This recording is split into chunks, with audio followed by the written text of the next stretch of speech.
Hey, just gonna give another little heads up on what's been going on with my tank.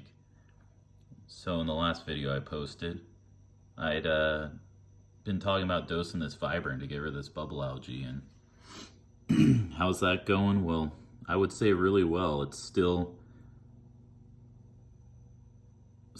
turning like this opaque color and just kind of melting away, and that's all over the tank.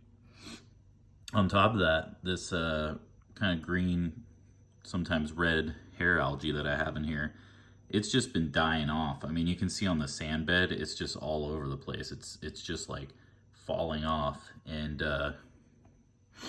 on the back of the tank wall, you can also see a lot of strands. They're just kind of hanging on, and then they've just been slowly dying and falling out and then getting picked up back here. I just replaced this yesterday, and you can see there's already quite a bit of this dead algae that's collecting in here. So yeah, I think Vibrant works pretty well. Now I used the marine versus the reef because that's just all there was on Amazon. And after doing a little poking around online, it was made clear that the marine is essentially the same thing. It just has kind of a little more density to it because you know, you don't have any corals when you're just a marine tank. So in my case, I just dosed less. I mean, that's what they said to do, the company themselves through the forum. And yeah, I mean, I actually put like, I think 1 or 2 drops in here last Monday. So I probably did the equivalent of 4 or 5 when I kicked it off 2 Mondays ago.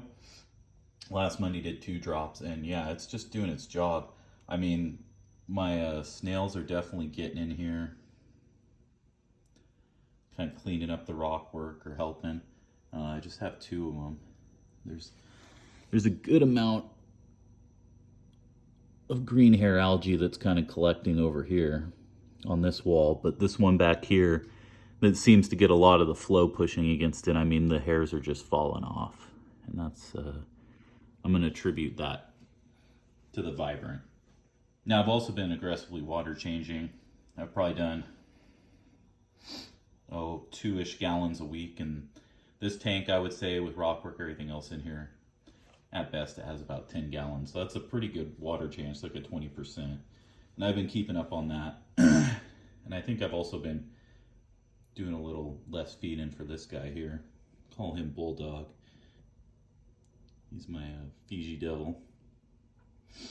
Kind of a loner, because in a tank this size, I don't think I can really put anything else in with him. He's pretty aggressive. So yeah, anyway, I just want to do another update. Just kind of go through what's going on here. Looks a little gnarly right now, but it hasn't been looking this bad for that long. It was just this bubble algae and everything looked really clean. And the bubble algae was just like slowly spreading over like a few months. And I'd been thinking, okay, I better get some Vibrant in here. I kind of just waited and waited, and I was feeding too much and being a little lazy with water changes too. So anyway, should be back up and in real clean shape in a couple months. Just put on my Kessel here. I have 2 of them that used to be on another tank 3 or 4 years ago. What a difference in how nice everything looks. I mean, I'm keeping it blue, like fully blue like this regularly. And just the shimmer, everything about it, the quality of the blue light versus what comes on the Evo. Huge upgrade. And yeah, I just recently put in this intake media basket in here. Been waiting on a long time.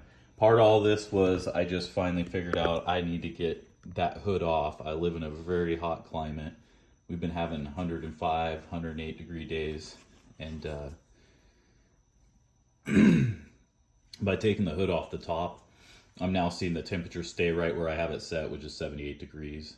And I was having issues prior where it was getting up around 80, 80.2, 80.3.